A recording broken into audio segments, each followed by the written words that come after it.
திருச்சிற்றம்பலம். என்னாருடைய சிவனை போற்றி எந்நாட்டவர்க்கும் இறைவா போற்றி. அனைவருக்கும் வணக்கம். நெக்ஸ்ட் ஜென் சேனல் நேயர்கள் அனைவருக்கும் இந்த மாதம் ஆடி மாதம் எப்படி இருக்கும் அப்படிங்கிறது ஒவ்வொரு ராசியாக பார்க்கலாம். அதற்கு முன்னாடி இந்த மாதத்துல என்னென்ன கிரகங்கள் மாறுறாங்க அப்படிங்கிறத நம்ம பார்க்கலாம்.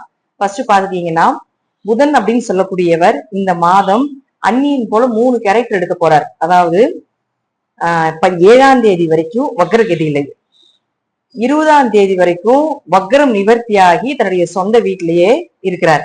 அதே போல 20ஆம் தேதிக்கு மேல பாத்துட்டீங்கன்னா குருவோட சேர்ந்து நிக்க போறார். அதாவது 7ஆம் தேதி வரைக்கும் வக்ரகதி அப்படிங்கிறது கொஞ்சம் வில்லத்தனமாக இருக்கக்கூடிய ஒரு கேரக்டர், அந்நியன் கேரக்டர்ல இருக்க போறார். அதே போல 20ஆம் தேதி வரைக்கும் பாத்தீங்கன்னா புதன் தன்னுடைய சொந்த வீட்டுல இருக்கும்போது புதன் தான் காதல் கிரகம், அதனால நல்லா ரொமான்டிக்காவும் இருக்கிறதுக்கு உண்டான வாய்ப்புகள் கொடுத்துறாரு. அதே போல பாத்துட்டீங்கன்னா அடுத்தது பாருங்க அம்பியாட்டம். ஏன்னா குரு அப்படின்னு சொல்லக்கூடியவர் ஐயத்தன்மை தானே, ரொம்ப நல்ல ஒழுக்கங்களை சொல்லி கொடுக்கக்கூடியவர். அப்ப புதன் யாரோட சேர்றாரோ அவருடைய குணங்கள் அப்படியே இருக்குன்னு இருக்கு. அப்ப குருவோட சேரும் பொழுது அம்பி கேரக்டர்ல மாற போறாரு. சோ இதெல்லாம் பாத்துட்டீங்கன்னா ஒவ்வொரு ஜாதகத்துக்கும் மாசம் மாசம் அப்படியே லைட்டா மாறும். அப்படி என்ன நடக்கும் அப்படிங்கறதையும் நம்ம பாத்திரலாம். அதே போல பெரிய சர்ப்ரைஸான விஷயம் என்னன்னு கேட்டீங்கன்னா 7.5 சனி எங்களுக்கு வந்தது வந்து எங்களுக்கு நல்லா இல்லைன்னு சொல்லிட்டு இருக்கக்கூடியவர்களுக்கெல்லாம் ஒரு ஜாக்பாட்டா, யாருக்கெல்லாம் 7.5 சனி வந்ததுக்கு அப்புறம் ரொம்ப மோசமா இருக்கும் அவர்களுக்கு எல்லாம் இந்த சனி பகவான் 10ஆம் தேதி வக்ரகதி அடைகிறார். அப்போ சனி வக்ரம் ஆகும் பொழுது யாருக்கெல்லாம் சனி மாறினதுல இருந்து நல்லா இல்லையோ அவர்களுக்கெல்லாம் இந்த சனி வக்ரகதி 10ஆம் தேதியில இருந்து 136 நாட்கள் யோகத்தை கொடுக்க ரெடியா இருக்காருன்னு அர்த்தம். அப்போ உங்க ஜாதகத்திலேயே பாத்துக்கோங்க, சனி வக்ரமாக இருந்தால் மிகப்பெரிய யோகத்தை கண்டிப்பாக சனி பகவான் கொடுத்தே தீர்வார் அப்படிங்கிற அமைப்புகளும் உண்டு. அதே போல நான் எல்லா போன வீடியோஸ்லயும் நான் கொடுத்திருந்தேன், சுக்கிரன் கேது சேர்க்கை இருக்கு. பெண் குழந்தைகளையும் ஆண்களாக இருந்தால் பெண்களிடமும், பெண்களாக இருந்தால் ஆண்களிடமும் ரொம்ப கவனமா இருங்க. கணவன் மனைவிக்கு நிறைய சந்தேக குணங்களும் அதே போல பாத்தீங்கன்னா நிறைய பிரச்சனைகளும் வரும். இது ஒவ்வொரு ராசிக்கு தனிப்பட்ட முறையில கொடுத்திருந்தேன். அது போல இப்ப நிறைய விஷயங்கள் வந்து நம்ம இன்ஸ்டாகிராம்ல நியூஸ்ல எல்லாத்துலயுமே நம்ம பார்த்துட்டு இருக்கிறோம். இன்னும் இதனுடைய சேர்க்கை அப்படிங்கிறது ஆடி மாதம் 16ஆம் தேதி வரைக்கும் இருக்கு. இன்னும் நீங்க இந்த ஆடி மாதம் 16ஆம் தேதி வரைக்கும் இந்த சுக்கிரன் கேது சேர்க்கை அப்படிங்கிறது ஒரு சரியில்லாத ஒரு சேர்க்கை, பெண் சாபத்தினுடைய உச்சத்தினுடைய சேர்க்கை, ராகுவும் பார்க்கறதுனால அதே இடத்தை செவ்வாயும் பார்க்கறதுனால இதோட ஃபோர்ஸ் வந்து இன்னும் அதிகமாக போகுது. சோ ஆடி 16ஆம் தேதி வரைக்கும் நீங்க கொஞ்சம் ரொம்ப கவனமா இருக்க வேண்டும் அப்படிங்கறதை நான் சொல்லிக்கிறேன். செவ்வாய் பகவான் அப்படின்னு பாத்துட்டீங்கன்னாலும் உங்களுக்கு வந்து ரிஷபத்துல இருக்கார். 17ஆம் தேதிக்கு மேல பாத்துட்டீங்கன்னா அவர் மிதுன வீட்டுக்கு வந்துடுறார். சோ குரு சூரியன் 2 பேருமே சேர்ந்து சிவராஜ யோகத்தோட சேர்ந்து கடக ராசியில் இருக்கார். 20ஆம் தேதிக்கு மேல புதன் அங்க வரும் பொழுது புதன் சூரியனும் சேர்ந்து புதாத்திய யோகத்தையும், இந்த 3 கிரக கூட்டணி சேர்க்கை அப்படிங்கிறது பினான்சியல் லெவல்ல பெரிய லெவல்ல கொடுக்கக்கூடிய ஒரு சேர்க்கையும், அதுவும் பெரிய எதிர்பாராத யோகத்தை கொடுக்கக்கூடிய சேர்க்கை அப்படிங்கிற அமைப்புகளும் உண்டு.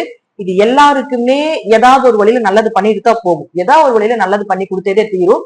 அது யாராருக்கு எப்படி கொடுக்க போறாங்க அப்படிங்கிறத நாம இந்த பதிவுல முழுமையாக பார்க்கலாம்.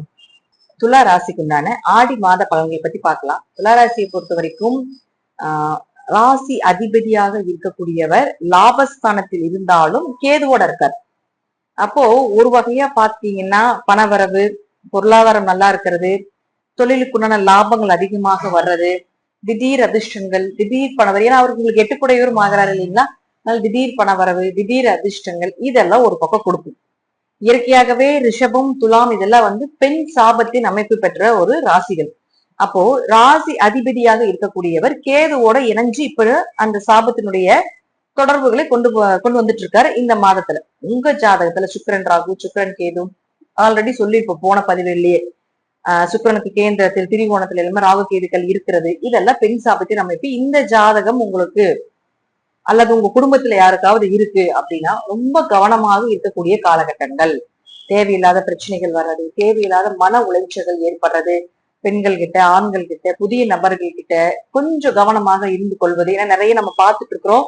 போன மாசமும் சொன்னோம், இந்த மாசமும் சொல்றோம். இதை வந்து துலா ராசிக்கு சொல்றதுக்கு என்னன்னா உங்க ராசி அதிபதியோடயே அந்த கேது சேர்க்கை நடக்கும்போது இந்த பிரச்சனைகள் வரும். பணம் கொடுக்கல் வாங்கல கொஞ்சம் பிரச்சனைகள் ஏற்படுறது, ஒரு பெண்கள்னால ஒரு அவமானங்கள் ஏற்படுறது, ஒரு ஆண்கள்னால ஒரு அவமானங்கள் ஏற்படுறது. இதெல்லாம் கொஞ்சம் துலா ராசிக்காரர்கள் ஒரு பக்கம் இருந்தாலும் ஒரு பக்கம் கவனமா இருக்கணும். இன்னொன்னு என்னன்னா ஏதாவது தேவையில்லாத ஒரு மருத்துவ செலவுகளையும் கொடுக்கும். ஏன்னா கேது அப்படிங்கிறது மருத்துவ செலவுகளை கொடுப்பது. இந்த ராகு அங்க பார்க்கறது, சர்ஜரி பண்றது, தையல் போடுறது, ஒரு சின்ன ஆக்சிடென்ட் பண்ணி இந்த மாதிரி நெகட்டிவா சொல்றது தயவு செய்து எடுத்துக்காதீங்க. இதை வந்து முன்னெச்சரிக்கையா சொல்லும் பொழுது பெருசா அதாவது சிறுசா பண்ணிக்கலாம். வழிபாடுகளும் கொடுக்க போற அடுத்தது. அப்ப அதை நீங்க கண்டினியூவா பார்க்கும் பொழுது உங்களுக்கு என்ன பண்ணலாம் அப்படிங்கறதையும் நம்ம பாத்துக்கலாம். இப்ப அதே போல அடுத்தது பாருங்க 2 7 குடையவராக இருக்கக்கூடிய செவ்வாய் 8ஆம் வீட்டுல இருக்கார். அவர் அடுத்தது 17ஆம் தேதிக்கு மேல 9ஆம் வீட்டுக்கு போறார். அப்போ 17ஆம் தேதி வரைக்கும் 2 7 குடையவர் உங்களுக்கு 8ல இருக்கும்போது கணவன் மனைவிக்குள்ளேயும் பேச்சுவார்த்தையில கவனமா இருக்கணும். பணம் கொடுக்கல் வாங்கல கவனமா இருக்கணும். புதிய வரன்கள் எதுவும் பார்க்காம இருக்கிறது நல்லது. ஏன்னா இது ஒரு நண்பர்களுக்கும் பார்ட்னர்களுக்குள்ளயுமே கொஞ்சம் மனசங்கலங்கள் ஏற்படுறது.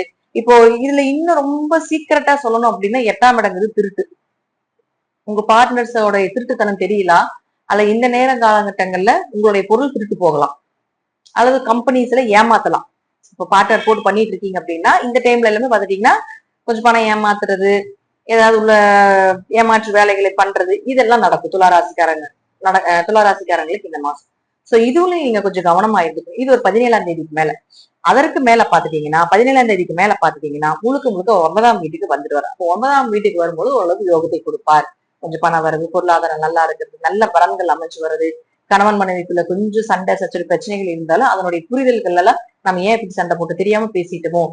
ஏன்னா உங்களுக்கு சுக்கிரன் கேது ஒரு ராசி அதிபதியான சுக்கிரன் கேதுவோடு இருக்கும்பொழுது புரியாம பேசுறது, தெரியாம பேசுறது, பேசுனதுக்கு அப்புறம் யோசிக்கிறது, அதை ஏன்டா இப்படி பண்ணணும், நமக்கு என்னடா குழப்பமாச்சு, நம்ம இப்படி பேசுற கேரக்டரே இல்லையா அப்படின்னு சொல்ற அளவுக்கு பாத்துட்டீங்கன்னா இந்த சுக்கிரன் பன்னீர். ஏன்னா துளாராசிக்காரங்க எல்லாத்தோடையும் சகஜமா பழகக்கூடியவங்க, எல்லாத்தோடையும் அனுசரித்து போகக்கூடிய குணங்கள் உண்டு.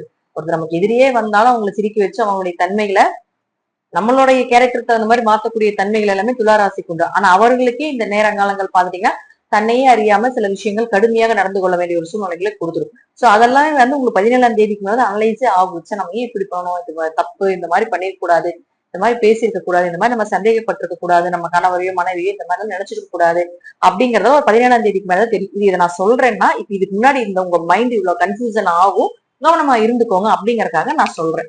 அடுத்து சனி வக்ரகதி அடைகிறாருங்க 10ஆம் தேதி.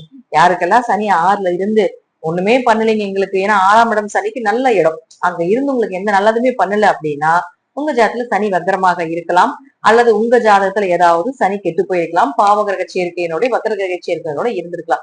இப்போ சனி வக்ரகதி அடைகிறார் 10ஆம் தேதி, 136 நாட்கள் அடைய போகிறார். அப்ப இது உங்களுக்கு யோகத்தை கொடுக்கும். அது சனி வக்ரமாக இருந்து விட்டால் இன்னும் அதிகமான யோகத்தை வாரி வாரி வழங்க போகுது.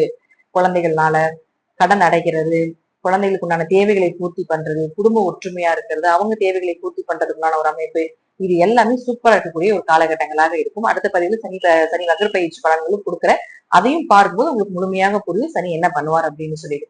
அடுத்தது புதன் 3 சுயரூபத்தை எடுக்கிறதுக்கு ரெடியா இருக்கிறார். ஏன்னா புதன் யாரு உங்களுக்கு 9 12ஆம் அதிபதி. 7ஆம் தேதி வரைக்கும் வக்கரத்துல இருக்கிறார். அப்ப 7ஆம் தேதி வரைக்கும் அப்பா மூலமா பிரச்சனை, அப்பாவுக்கு ஏதாவது உடல்நிலைகள்ல கோளாறுகள், அவர்களுக்கு ஒரு மருத்துவ செல்வங்கள் பண்றது. அதற்கு மேல பாத்துட்டீங்கன்னா ஒரு 20ஆம் தேதிக்கு மேல அதே அப்படியே ரிவர்ஸ் ஆகி அப்பா மூலமாக உதவிகள் நடக்கிறது, அப்பா கிட்ட கேட்ட விஷயங்கள்லாம் கிடைக்கிறது, வெளிநாடு வெளியூர் பயணங்கள், உயர்கல்வி படிக்கிறதுக்கு உண்டான ஒரு நல்ல குரு அமையறது, இதெல்லாம் நடக்குது. உயர்கல்வி தடையா இருக்கா, படிக்க முடியாம இருக்கிறீங்களா, இப்ப படிக்கிறதுக்கு உண்டான ஒரு வாய்ப்புகள், அந்த எண்ணங்கள் இதெல்லாமே வரும். அப்பா மூலமாக உதவிகள் கிடைக்கணுமா, இப்ப கேளுங்க. 7ஆம் தேதிக்கு மேல கேளுங்க, 20ஆம் தேதி வரைக்கும் கண்டிப்பா நடக்கும். 20ஆம் தேதிக்கு மேல அவர் என்ன ஆகுறாருன்னா 10ஆம் வீட்டுக்கு குருவோட சேர்ந்தார், லாபஸ்தானாதிபதியாக இருக்கக்கூடிய சூரியனோட சேர்ந்து. அப்போ 10ஆம் தேதி, அதாவது உங்களுக்கு 20ஆம் தேதி வரைக்கும் உழைப்ப போடுங்க. 20ஆம் தேதிக்கு மேல அந்த ப்ராசஸ் எல்லாமே ஸ்டார்ட் ஆக ஆரம்பிச்சு, பிளானிங் ஃபுல்லாமே 20ஆம் தேதி. 20ஆம் தேதிக்கு மேல ப்ராசஸ் ஃபுல்லா ஸ்டார்ட் ஆகி லாபத்தையும் கொடுக்கக்கூடிய ஒரு அமைப்பை கொடுத்துரும்.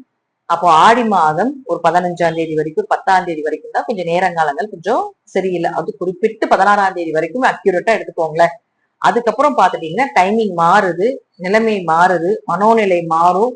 அப்போ பொருளாதாரம், பணவரவு, தொழில் வளர்ச்சி, குடும்பத்துல சந்தோஷங்கள், பிரியங்கள், தீர்த்த யாத்திரைகள் போறது, செய்த தப்புக்கு மனம் வருந்துவது, கணவன் மனைவிக்குள்ள கொஞ்சம் அந்யூன்யமாக இருப்பது, இதெல்லாம் இருக்கும். அவசரப்பட்டு எந்த முடிவிலும் இப்ப எடுக்க வேண்டாம். ஏன்னா செவ்வாய் சுக்கிரனையும் கேதுவையும் 4ஆம் பார்வையாக பாக்குறதுனால அவசரப்படுத்துது, பண்ணு பண்ணு பண்ணு பண்ணுன்னு சொல்லி அவசரப்பட்டு ஸ்பீட் பண்ணுவாங்க.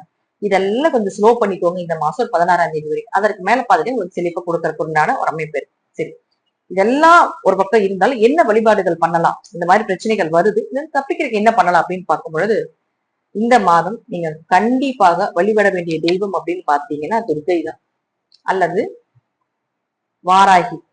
இந்த தெய்வம், இந்த 2 தெய்வம் ஏதோ ஒரு தெய்வத்தை நீங்க ரெகுலரா வழிபாடு பண்ணிக்கோங்க. வாராகி கோயில் இல்ல, துர்கை பக்கத்துல இருக்காங்களா, போயிட்டு வாங்க. வாரத்துல ஒரு நாள் வெள்ளிக்கிழமை ராகு காலத்துல கண்டிப்பாக உக்கிர தெய்வ வழிபாடுகளை பண்ணுங்க. இத பண்ணினீங்கன்னா அந்த கெட்ட பெயர் வராது, அந்த கெட்ட விஷயங்கள் வராது. அது எனக்கு வரலீங்க, எனக்கு அந்த அமைப்புகள் இல்லைங்க, ஆனா எனக்கு இருக்குதுங்க, ஆனா எனக்கு வரலீங்க அப்படின்னு இந்த மாதிரி நம்ம சில விஷயங்கள் சொல்லுவோம் இல்லைங்களா? இந்த மாதிரி இந்த சிம்டம்ஸ் எனக்கு தெரியல அப்படின்னாலும் உங்க ஜாதக அமைப்பு மூலம் உங்க குடும்பத்துல யாருக்காவது நடக்கலாம். ஏன்னா கிரகங்கள் கண்கட்டி வித்தைகளை போல எப்படி வேணா மாற்றக்கூடிய தன்மைகள் அவர்களுக்கு உண்டு. அப்போ நம்ம இறைவனை சரணடைவதை தவிர வேற வழி இல்லை இல்லையா? அப்ப நீங்க முழுக்க செய்ய வேண்டிய விஷயம் என்னன்னா, முதல்ல இறைவனை சரணடைவதற்குண்டான துளாராசிக்குண்டான துர்க்கையை போய் பிடிச்சுக்கணும்.